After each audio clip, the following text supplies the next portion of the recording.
তারেক রহমান কইছে যে এই দেশে চরমপন্থা এবং মৌলবাদের অভয়ারণ্য যেন পরিণত হইতে না পারে। দেখেন, অতি উত্তম কথা। তবে ইন্ডিয়া মনে করে মৌলবাদীদের বিরুদ্ধে শেখ হাসিনাই একমাত্র ভরসা। ইন্ডিয়া টুডে একটা নিবন্ধ ছাপিয়েছিল 2022 সালে। 2016 সালে বামেরাও বলতো দেশের বড় শত্রু মৌলবাদ। হাসিনার ফ্যাসিবাদ কিন্তু বড় শত্রু না, বড় শত্রু মৌলবাদ বামেদের মতে। তাইলে আমরা বুঝলাম বাংলাদেশে মৌলবাদ বলে একটা জিনিস আছে, মৌলবাদী বলেও একটা জিনিস আছে যা খুবই খারাপ, তাই না? সেটারে বিএনপি খাইয়া দিতে চায়, সেটা বিএনপি প্রতিরোধ করতে চায়। আচ্ছা, খুব ভালো কথা। তাইলে খালেদা জিয়ার নিশ্চয়ই মৌলবাদীদের সম্পর্কে একটা বক্তব্য আছিল, সেটা কি একটু আমরা শুনে আসি? আসেন শুনি, এডিটর সাহেব শুনে দেন। মৌলবাদী ধর্মীয় লোক আছে কিন্তু মৌলবাদী নয়, তারা বাংলাদেশকে ভালোবাসে, তাদের অবদান আছে দেশের জন্য এবং তারা দেশকে রক্ষা করতে চায়। তার মানে খালেদা জিয়ার বক্তব্যের বিরুদ্ধে দাঁড়াইল তারেক রহমান। এই মৌলবাদ নিয়ে কেন বাঙ্গুয়েলিদের এত চুলকানি? আসেন এটা একটু দেখি, তাইলে বুঝবো বিএনপি কার খপ্পরে পড়িছে। মৌলবাদ এটার ইংরেজি হইতেছে ফান্ডামেন্টালিজম। এই শব্দের উৎস কখন? শব্দটা প্রথম 20 শতকের শুরুর দিকে আমেরিকাতে প্রোটেস্ট্যান্ট খ্রিস্ট ধর্মে এটার উদ্ভব।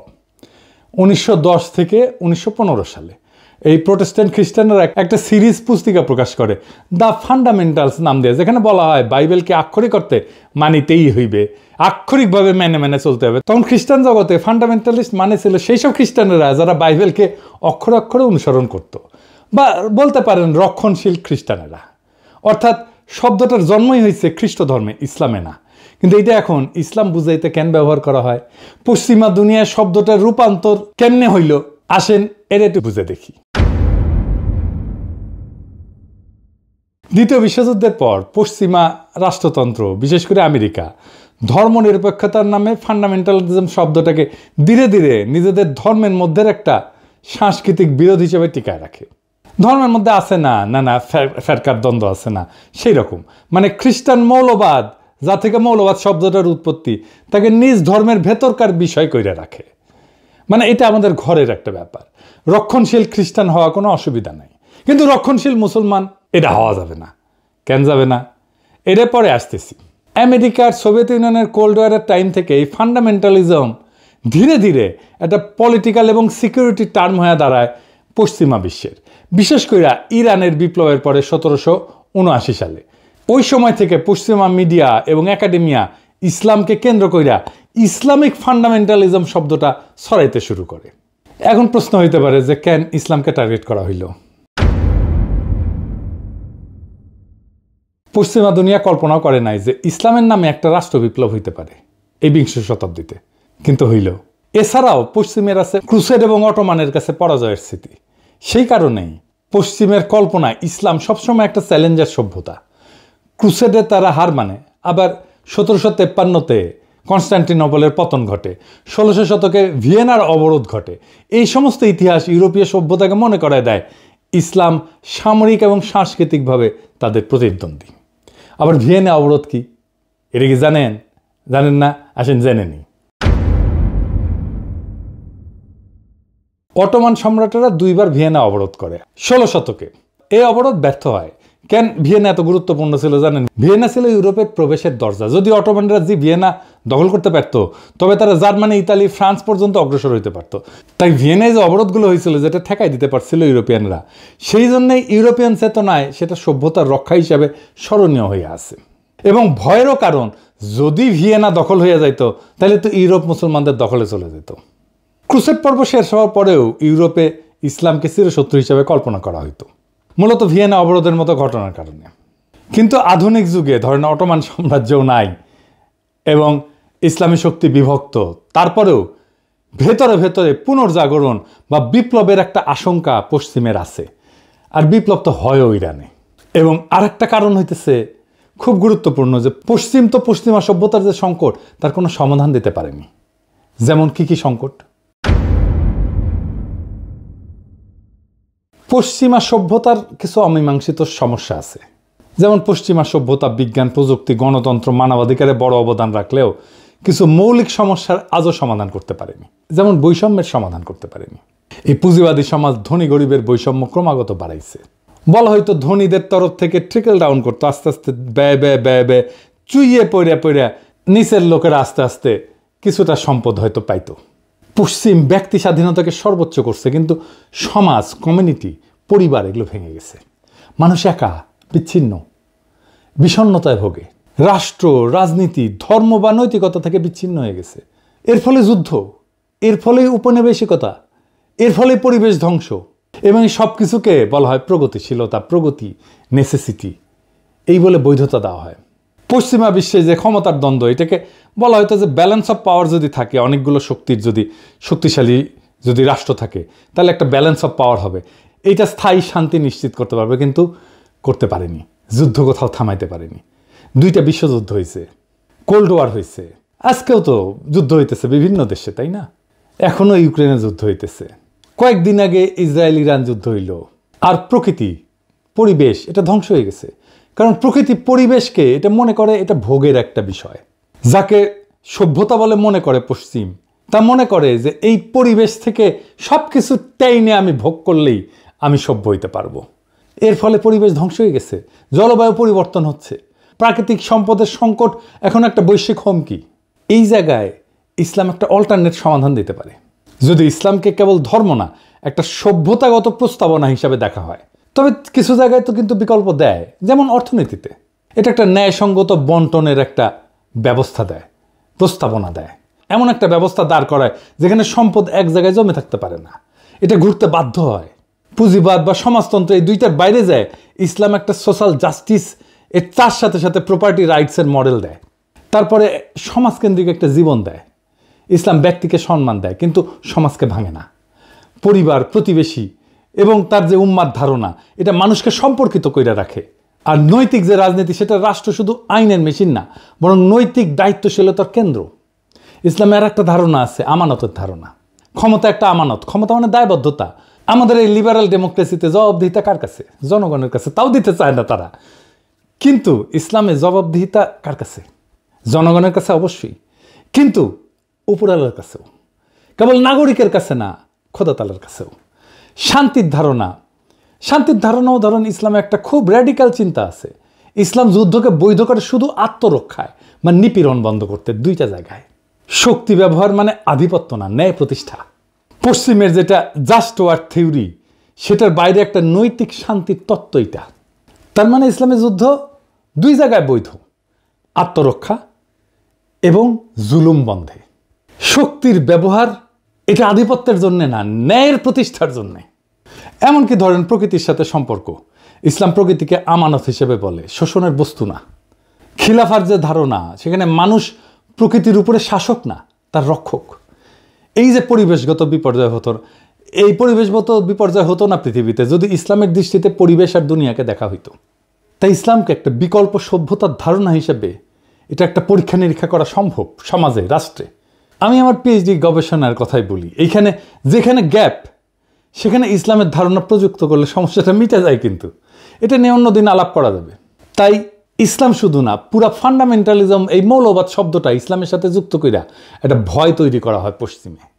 কারণ আধুনিক রাষ্ট্রতন্ত্র এবং গণতন্ত্রের চ্যালেঞ্জ পশ্চিমা রাষ্ট্রতন্ত্রের চোখে ইসলাম একটা আদর্শগত বিকল্প হয়ে দাঁড়ায়। অর্থাৎ গণতন্ত্র, লিবারালিজম, সেকুলারিজমের বাইরে এক সম্পূর্ণ সামাজিক রাজনৈতিক কাঠামো হাজির করে ইসলাম।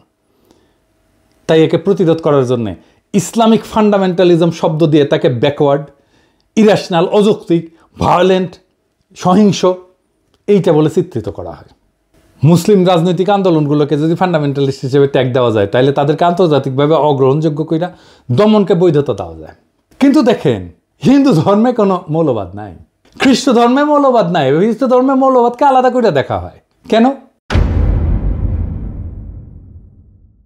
খ্রিস্ট ধর্মে ফান্ডামেন্টালিজম এটা আভ্যন্তরীণ ধর্মতাত্ত্বিক এবং সাংস্কৃতিক দ্বন্দ্ব, এইটাকে যদি ডেমোনাইজ করা হয়, তাহলে পশ্চিমা জনসংখ্যার একটা বড় অংশ সরাসরি ক্ষুব্ধ হয়ে যাবে। তাই ওদের মিডিয়া এবং একাডেমিয়া খ্রিস্টান ফান্ডামেন্টালিজম শব্দটাকে সীমিত অর্থে ব্যবহার করে, সন্ত্রাস বা হুমকির সাথে যুক্ত করে না, কিন্তু ইসলামকে করে। ইসলামের ক্ষেত্রে তারা এইটাকে এক্সটার্নালাইজ করছে, বাইরের শত্রু, সভ্যতার চ্যালেঞ্জ, আধুনিক রাষ্ট্রের জন্য হুমকি, এইভাবে তারা হাজির করে। কার্ল শিমিট বলছিলেন যে রাজনীতির মৌল কেন্দ্র হইল ফ্রেন্ড ভার্সেস এনিমি, এই বিভাজন। পশ্চিমা রাষ্ট্রতন্ত্র ইসলামের ফান্ডামেন্টালিজম ধারণাটাকে ব্যবহার করছে এনিমি হিসেবে চিহ্নিত করার জন্য। ফুকো দেখাইছেন যে কিভাবে ক্ষমতা ডিসকোর্স তৈরি করে বা বয়ান তৈরি করে। ইসলামিক ফান্ডামেন্টালিজম একটা ডিসকোর্স বা বয়ান যা ইসলামকে সবসময় ইরেশনাল, ভায়োলেন্ট, প্রিমডার্ন এই হিসাবে উপস্থাপন করে। এডওয়ার্ড সাইদও বলছেন তার ওরিয়েন্টালিজমের ধারণায় যে পশ্চিমা সংস্কৃতি সবসময় পূবকে অন্য বা আদার বানায়, নিজের আধুনিকতাকে বৈধতা দেয়। এবং এই যে ওয়েস্টার্ন ডেমোক্রেসি, পশ্চিমা লিবারাল ডেমোক্রেসি নিজেকে একমাত্র বৈধ রাজনৈতিক রূপ হিসেবে দাঁড় করাইতে ইসলামিক ফান্ডামেন্টালিজমকে বিকল্প রাজনৈতিক কল্পনা হিসাবে সে ডেমোনাইজ করে। ফলে আন্তর্জাতিক আইন, সিকিউরিটি, নীতি, এমনকি গবেষণাতেও ইসলামী আন্দোলনকে প্রায় ফান্ডামেন্টালিস্ট থ্রেট হিসাবে বলা হয়। যদিও একই ধরনের ইহুদি বা খ্রিস্টান চরমপন্থাকে সেটা বলা হয় না, হিন্দু চরমপন্থাকে তো বলা হয়ই না। দেখতেছেন তো, যা যা একটা ইসলামী সমাজকে আলাদা মিনিং দিছে সেটাকে আক্রমণ করা হয়েছে পশ্চিম থেকে। নিজের কালচারকে, নিজের প্র্যাকটিসকে ঘৃণা করতে শেখানো হয়েছে। আফগানিস্তানে বোরখা পরা ছিল ফ্যাশন, এটা অভিজাততন্ত্রের প্রতীক। যেই নারী বোরখা পরবে তাকে ধরে না হয়তো সে ধনী এবং সে কোনো কাজ করবে না, সে অভিজাত, তার কাজ করার দরকার নাই, তাকে অন্যভাবে সম্মান করা হইতো। এইটাকে পশ্চিমানারা বানাইলো নারী নিপীড়নের আইকন। কি খোদা আমারে উঠায় নাও। বোরখা খুলে ফেলায় প্রগতিশীলতা। অটোমান হেরেমকে বলা হয় নির্বিচার যৌনতা, অথচ জানেন এইটা নারীর ক্ষমতায়নের একটা super duper model, very effective alternate model. একদিন আলাপ করবো এটা নিয়ে। নারীবাদীরা এখন থেকে লাফানো শুরু করবে, মূর্খসোদা নারীবাদী। বাংলাদেশে সব প্রগতিশীলের মূর্খসোদা, নারীবাদীরা আরও বেশি মূর্খসোদা। এদের সাথে আলাপ করবো আমি হেরেম নিয়ে। যাই হোক, বিএনপি পশ্চিমের বয়ান নিচ্ছে ইসলাম প্রসঙ্গে। তার রাজনৈতিক প্রতিপক্ষকে মোকাবেলা করার জন্য যদি আওয়ামী বয়ানের কান্দে চাপতে হয় বিএনপিকে, তাহলে তো বিএনপি আর একটা আওয়ামী শাসনই উপহার দেবে। পশ্চিমের ভয় একটা ফেয়ার ইলেকশনে ইসলামী দলগুলো যদি ক্ষমতায় চলে আসে, এই ভয় তারা মিশরে পাইছে, একই ভয় তারা গাজায় পাইছে। হামাস জিতছে, তারা স্বীকার করবে না, কিন্তু মোদিরা মাইনা নিবে। আজিব বাত। এইভাবে রাজনীতি চলে। জামাতের সাথে বিএনপি তো আসলে কোনো প্যারামিটারে জিততে পারবে না, না আভ্যন্তরীণ গণতান্ত্রিক চর্চায়, না কর্মীদের রাজনৈতিক মানে, না কর্মীদের সাহসে, না কর্মীদের সংখ্যায়। বিএনপি ছাত্রদল, ছাত্র শিবির যদি এখন রাস্তায় মারপিটেও নামে, ছাত্রদল হাইরা যাবে। এটা বাস্তবতা। না বিএনপি প্রতিষ্ঠান তৈরি করতে পারছে, না কর্মীদের নৈতিক রাজনৈতিক পড়াশোনা, শিক্ষা প্রতিষ্ঠানে সংগঠনের প্রভাব বাড়াইতে পারছে, কিছুই করতে পারেনি। বিএনপি জামাত বা ছাত্র শিবিরের সাথে তুলনায় কোনো ধারে কাছে যেতে পারবে না। এই জন্যই তারা বাইসা নিছে এমন একটা জায়গা যেখানে জামাত দুর্বল, সেটা মুক্তিযুদ্ধ। এই মুক্তিযুদ্ধের মাঠে এসে জামাতকে ঘায়াল করতে চায়। তাই তাদের মুখে মৌলবাদ, তাই তাদের মুখে জঙ্গিবাদ। সেই একই বয়ান আওয়ামী লীগের বয়ান, কারণ এটা সহজ। জামাতের রাজনীতিকে মোকাবেলা করার জন্য যে দক্ষতা থাকা দরকার, ইন্টেলেকচুয়াল ক্যাপাসিটি থাকা দরকার ছিল, সেটা তো বিএনপির নাই। তো বিএনপি নিছে সহজ পথ, মুক্তিযুদ্ধের কথা বলে কোণঠাসা করা। এই রাজনীতি জিতবে না, এই রাজনীতি জেতান না। এই রাজনীতি অবশ্যই বিএনপিকে পরাজয়ের রাস্তায় নেবে। এই রাজনীতি বিএনপিকে রাষ্ট্র ক্ষমতা আসতে দেবে না, লিখে রাখতে পারেন। এইটাই বিএনপির রাজনৈতিক পরাজয়ের কারণ হবে। পশ্চিমা শক্তি আমাদেরকে কোনো সাহায্য করেনি হাসিনা বিরোধী লড়াইয়ে, আমাদের কোনো ধরনের কূটনৈতিক সাহায্য করেনি। হাসিনার শাসনকে সর্বতভাবে সাহায্য করে গেছে, সাপোর্ট করে গেছে পশ্চিমা শক্তি। এখন সেই পশ্চিমা শক্তির ইচ্ছায় যদি বিএনপি তার আগামী রাজনীতি নির্ধারণ করে, তার রাজনীতিকে বাংলাদেশের মানুষ প্রত্যাখ্যান করবে। বাংলাদেশের মানুষ তার ধর্ম, তার সংস্কৃতি, সেটাকে সাথে নিয়ে বাংলাদেশের মানুষ আগামীর রাষ্ট্র গঠন করতে চায়। পশ্চিমাদের সাজেশনে না, পশ্চিমাদের ধারণা দিয়ে না, পশ্চিমাদের প্রেসক্রিপশন দিয়ে না, বরং পশ্চিমাদের প্রেসক্রিপশনে যারা রাষ্ট্র করতে আসবে তাদেরই বাংলাদেশের জায়গা হবে না। বাংলাদেশের রাজনীতির বড় ট্র্যাজেডি হইল নিজেদের শক্তি আর ঐতিহ্যকে ভরসা না কইরা বিদেশি প্রেসক্রিপশনকে আঁকড়ায় ধরা। আওয়ামী লীগ তা করছে বছরের পর বছর, আর বিএনপি যদি সেই একই পথে হাঁটে তবে তার পরিণতি একই হবে। মৌলবাদ নামের কৃত্রিম আতঙ্ক দেখায় জনগণকে ভয় দেখানো যায়, কিন্তু ক্ষমতা দখল করা যায় না। বাংলাদেশের মানুষ চায় না কোনো আমদানি করা প্রেসক্রিপশন, তারা চায় নিজেদের ধর্ম, সংস্কৃতি, ইতিহাস এবং আত্মপরিচয়ের ভেতর থেকে বেরিয়ে আসা একটা রাষ্ট্র। সেই রাষ্ট্র হবে ন্যায়ভিত্তিক, বিশ্বাস এবং মূল্যবোধ নির্ভর, যেখানে বিদেশি লেবেল না, বরং বাংলাদেশের মানুষের রক্ত মাংসের চাহিদা তার রাজনৈতিক চালিকা শক্তি হবে। তাই আজ যদি বিএনপি আওয়ামী লীগের সহজ পথ অনুসরণ না কইরা বরং নিজের কণ্ঠে, নিজের বয়ান, নিজের আত্মপরিচয়কে রাজনৈতিক ভিত্তি করে তোলে, তবে এই জাতি তার পক্ষেই আবার জায়গা উঠবে। কিন্তু যদি তারা পশ্চিমের সাজেশন আর আওয়ামী লীগের কপি পেস্ট রাজনীতির মধ্যে হারায় যায়, তবে এই জাতি তাদের ক্ষমা করবে না। ইতিহাসের আদালতে তখন বিএনপির নাম লেখা থাকবে আত্মসমর্পণকারীর তালিকায়, পরাজিতের তালিকায়। বাংলাদেশ আজ নতুন দিগন্ত চায়। আওয়ামী বা পশ্চিমা কণ্ঠস্বর না, বরং নিজের সত্যিকারের কণ্ঠস্বর যে দল সেটা শোনাবে, সেই দলই আগামীর বাংলাদেশ করবে, এইটা লিখে রাখতে পারেন, এটা নিশ্চিত।